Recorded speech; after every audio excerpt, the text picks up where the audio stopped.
최근 뉴욕 증시가 한동안 엔비디아와 또 AI로 대표된 기술주들 덕분에 연일 사상 최고치를 갈아치우면서 정말 어디까지 올라갈 것인가 기대를 하게 됐는데요. 연일 하락을 모르고 무섭게 오르던 미 증시, 전주는 좀 숨을 고르면서 우리 증시에도 좀 하방 압력을 가해 줬습니다.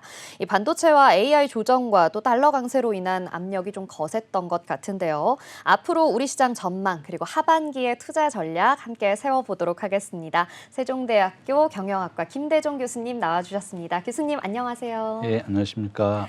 네, 교수님 미증시가 좀 쉬어가는 흐름입니다. 우리 시장도 그 영향 때문일까요? 조금 힘들어 보이는데요. 최근 사실 계속해서 상승하면서 이 고점이 어디일까라고 물어봤던 무서운 상승세의 뉴욕 증시가 결국 혼조세로 마감을 했었죠. 그러면서 우리 시장은 사실 혼조세가 아니라 거의 뭐 지금 많이 무너져 내린 게 아닌가 하고 걱정이 될 정도로 많이 좀 내려온 채로 오늘도 마감을 했습니다. 현재 조정 국면의 원인 그리고 앞으로 하반기의 전략 어떻게 좀 세워봐야 할까요? 저는 아마 이제 긍정적으로 생각하셔도 된다. 미국이 지금 예상하고 있는 기준금리 인하는 금년 9월부터 시작 예정입니다. 한 0.25% 정도 내리겠다는 의견이 많고 전체 연준이라든지 전문가의 한 61%가 9월부터 내린다고 예고가 되어 있습니다. 이미 이제 유럽과 캐나다에서는 금리 인하가 시작됐는데 미국에는 지금 현재 경제가 워낙 좋습니다. 바로 이런 이유 때문에 우리가 기준금리를 내리지 않아도 미국 경제의 고용시장이라든지 전체적인 시장이 양호하기 때문에 내리지 않고 있는 것이다. 미국도 지금 이번 달에 물가는 3.1%로 거의 목표에 안정이 되어 있고 만약에 이제 물가가 2%까지 내려온다 그러면 아주 안심하고 이제 기준금리를 내리게 되겠는데 아직 목표치엔 도달하지 못했기 때문에 미국이 지금 9월로 예정되어 있습니다. 우리가 주가라든지 부동산 시장은 은행 이자가 가장 크게 영향을 주는데 마이너스 0.8에 반대의 관계가 있습니다. 지금 현재 미국 시장이 양호하고 또 주식 시장도 양호하기 때문에 기준금리 인하를 하지 않고 9월 달로 연기가 됐지만 만약에 미국이 기준금리를 9월부터 내리고 또 우리 대한민국도 올 하반기부터 미국과 함께 기준금리를 내리게 될 겁니다. 네. 그러면 우리나라 주식시장이나 미국 주식시장 아주 크게 오를 것이다. 우리가 이제 강아지하고 산책을 가게 되면 항상 사람은 앞으로 갑니다. 지금 강아지는 앞으로 갔다가 옆으로 갔다가 뒤로 갔다가 계속 왔다 갔다 해요. 저도 이제 강아지를 키우고 있기 때문에 하루에 한 번씩 산책을 하는데 네. 강아지와 산책하는 게 우리 주식시장과 비슷하다.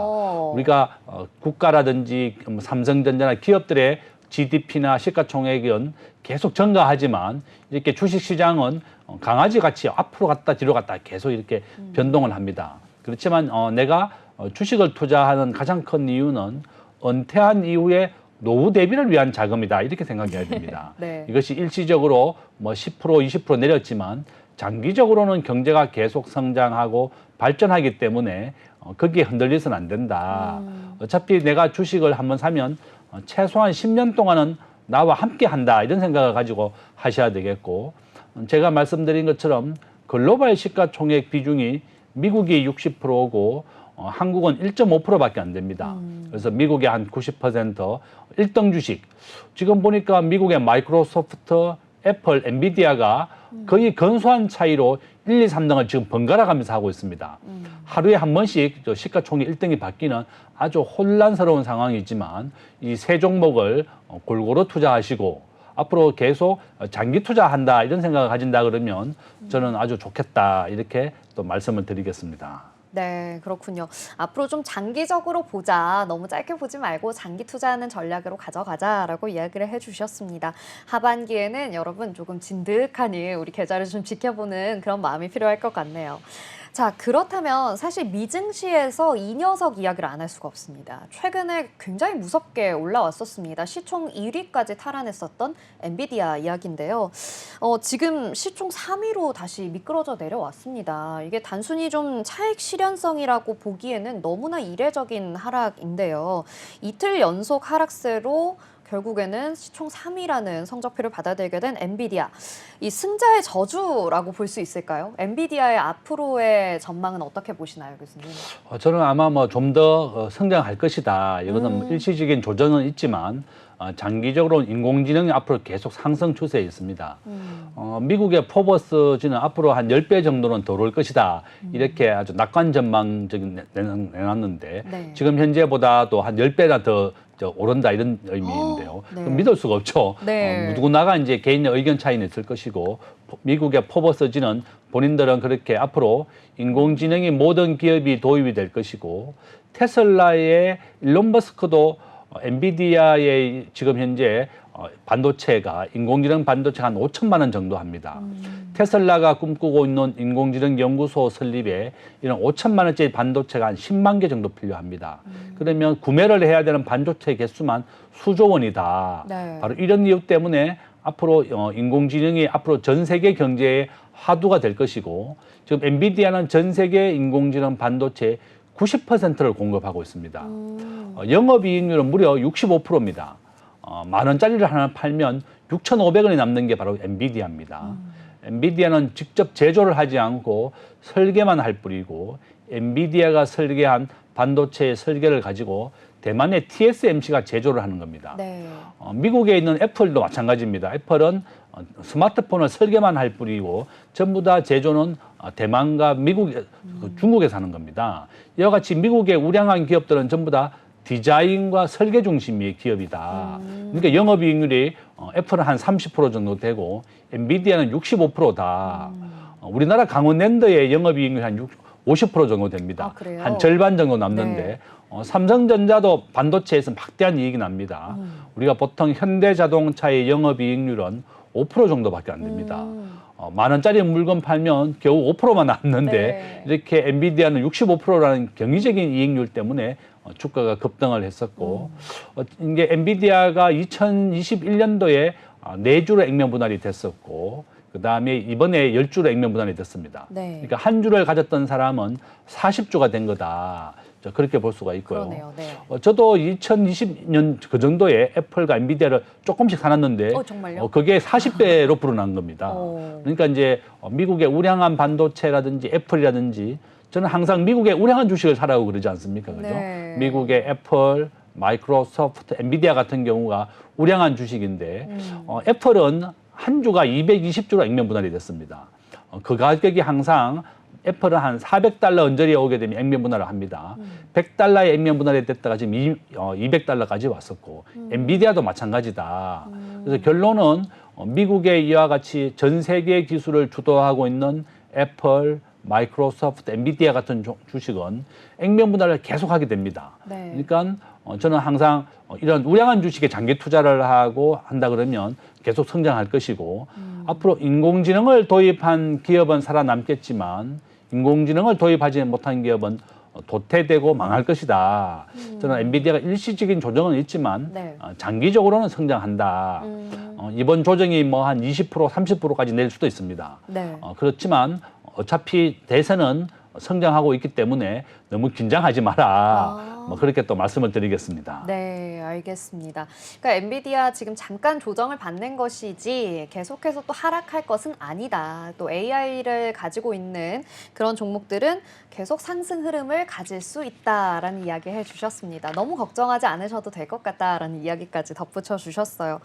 자, 그렇다면 이렇게 엔비디아의 상승을 필두로 한 AI, 지금 뭐 계속해서 상승 사이클 이어나가고 있는데요. 이 사이클을 가지고 과거에 닷컴 버블과 좀 비교하는 의견들도 많이 있습니다.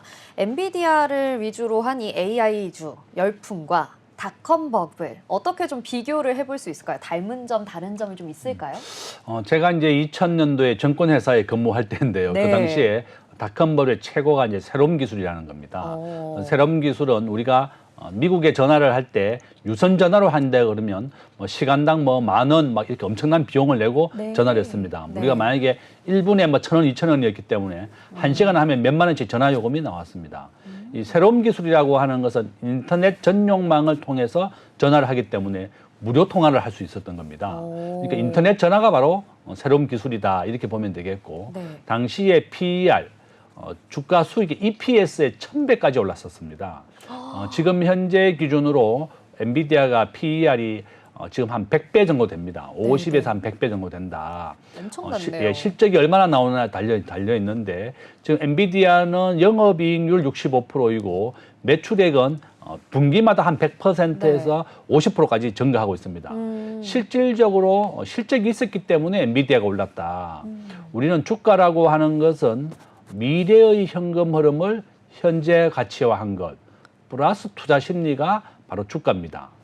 주가의 정의가 바로 그런 건데 6개월 뒤에 기업이 실적이 뒷받침된다 그러면 주가는 버블이 아니고 실적이 뒷받침이 안 되는데 새로운 기술과 같이 소문에 의해서 주가가 이렇게 올랐다. 네. 보통 1000배나 올랐었는데 네. 지금 이 새로운 기술은 회사 이름도 바뀌었고 다른 기술에 판매가 됐습니다. 네. 이와 같이 이제 그것이 바로 닷컴 버블이었는데 엔비디아는 실질적으로 흑자가 나고 있고 엄청난 이익을 벌고 있습니다. 매출이 뒷받침이 되기 때문에 이렇게 최근에 뭐 한 100배, 50배 가까이 올랐다. 그래서 저는 닷컴 버블과 비교하기는 실질적인 영업이익이 있고 EPS와 PER이 50에서 100배 정도로 있기 때문에 아주 과도한 건 아니다. 닷컴 버블과의 차이점은 실적이 있다. 이렇게 말씀을 드리겠습니다. 네.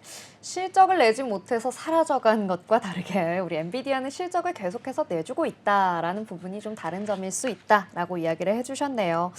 자, 그렇다면 이렇게 좀 연준의 금리 인하가 9월로 좀 연기된 상황, 그리고 미증시가 그래도 견조한 흐름 보여주고 있는 이런 상황에서 곧 다가올 이 미국의 대선 역시 하반기 증시에 엄청나게 영향을 미칠 것으로 좀 예상이 됩니다. 트럼프와 바이든 후보, 이 각각 어떤 후보가 당선될지 우리는 아직 잘은 모르지만 그 후보들이 당선되는 것에 따른 증시 시나리오, 우리 교수님께서는 혹시 어떻게 보고 계실까요? 지금 바이든은 민주당 편이고 민주당의 입장에서는 캘리포니아를 중심으로 해서 이렇게 기업들 중심입니다. 전기차라든지 친환경이라든지 이런 쪽이고 네. 우리나라에 이제 우리나라 비교한다 그러면 우리나라는 이제 민주당도 비슷한 성향이다 이렇게 볼 수가 있겠고 트럼프는 바로 공화당입니다. 네. 보수주의 중심입니다. 공화당은 항상 좀 기준금리를 좀 인하하고 또 법인세도 좀 낮춰가지고 기업하기 좋은 나라를 좀 만들어주고 이렇게 나가는 것이 바로 미국의 공화당이고 네. 트럼프는 기업가 출신입니다. 미국의 법인세가 27%가 넘었을 때 이번에 21%까지 크게 낮췄던 게 바로 트럼프고 본인이 기업을 직접 영위를 하고 있고 트럼프라고 하는 사람은 이 건물주입니다. 실질적으로 부동산 재벌이었고 트럼프 TV부터 해서 한 5년 전에 아들이 우리나라를 직접 방문했었고요. 네. 뉴욕에서 건물을 사서 한 100배 정도 이익을 남겼다는 얘기를 제가 직접 들었었거든요. 이야. 미국에서도 이와 같이 2008년도에 금융위기가 났을 때 건물 가격이 폭락을 했었습니다. 네. 바로 이런 게 트럼프 아들이 직접 내가 100배의 이익을 남겼다. 정말 상상할 수 없는 돈 그러니까요. 이익을 네. 뉴욕 시내에서도 그렇게 건물의 이익을 남겼습니다. 이와 같이 트럼프는 본인이 사업을 했던 사람이고 부동산 재벌이었다. 바로 이런 이유 때문에 이제 팽팽하게 경쟁이 되고 있는데 어제 보니까 미국 트럼프를 지지하는 사람이 700억 원을 기부했다. 사상 최고로 많은 이제 기부를 했다. 이렇게 네. 나왔습니다. 지금 1, 2% 차이로 공화당의 트럼프와 바이든 후보가 쟁쟁하게 경쟁을 벌이고 네. 있습니다. 바로 이런 이유 때문에 이제 지금 정치는 어디가 유리할 것이냐. 트럼프는 항상 석유 재벌의 지지를 받고 있습니다.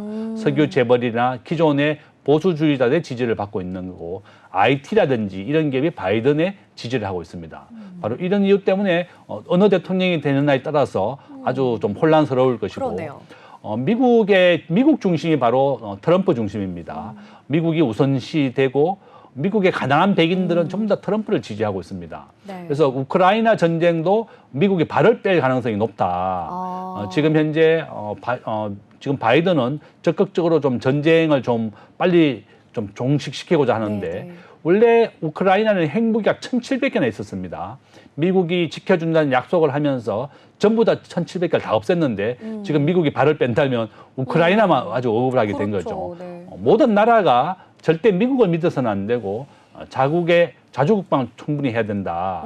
결론은 트럼프가 된다 그러면 자국 중심으로 나가야 될 것이고 우리나라는 더 많이 교역을 확대하는 방향으로 나가야 된다. 네. 이렇게 말씀을 드립니다. 아, 그렇군요. 두 후보 중 어떤 후보가 당선이 되느냐에 따라서 우리도 그에 맞춰 좀 발맞춰 가야 한다라는 이야기 해주셨는데요. 그럼 마지막으로 좀 짧게 한마디 부탁드립니다. 환율 이야기를 좀 해보려고 하는데요. 현재 원달러 환율 외환위기 이후 가장 높은 환율이다라는 평가가 나오고 있습니다, 교수님.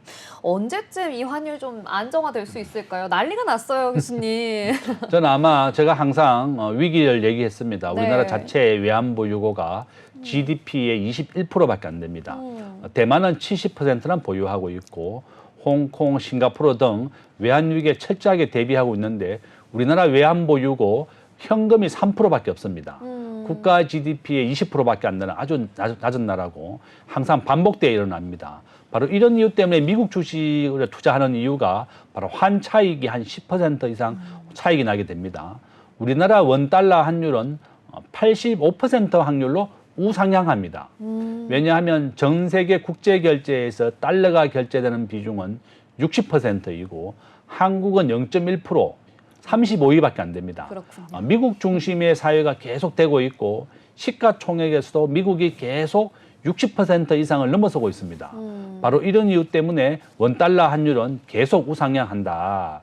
우리 개인들이 미국 달러를 비축하는 것보다는 미국의 우량한 주식, 마이크로소프트, 애플, 엔비디아 같은 이 빅3 기업에 투자하는 것이 환율 대비에 할 수 있고 환율이 오래가 되면 미국 주식은 전부 다 미국 달러 중심입니다. 네네. 바로 이렇게 환율이 오른다 그러면 자연스럽게 본인의 환 차익을 거둘 수가 있다. 그렇게 말씀을 드리고 저는 환율은 앞으로 계속 오른다. 아이고. 이 정부가 이번에 주식시장에도 모건 스탠리 지수에 편입을 하기 위하여 네. 환전도 좀 더 시간을 늘리겠다고 했거든요. 네. 거기에 하기 위해서는 우리나라의 외환 보유가 더 확대가 돼야 됩니다.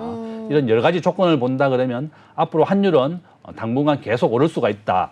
우리 국민들도 대비를 해야 되고 가장 좋은 방법은 미국의 우량한 주식을 사놓는 것이다. 이렇게 말씀을 드리겠습니다. 네, 환율은 그래도 계속해서 좀 지속적으로 상승할 것이다라고 예상을 해주셨습니다. 자, 이렇게 오늘도 우리 시장 그리고 미증시에 대한 이야기 함께 나눠봤습니다. 함께 해주신 세종대학교 경영학과 김대중 교수님 함께 해주셨습니다. 고맙습니다.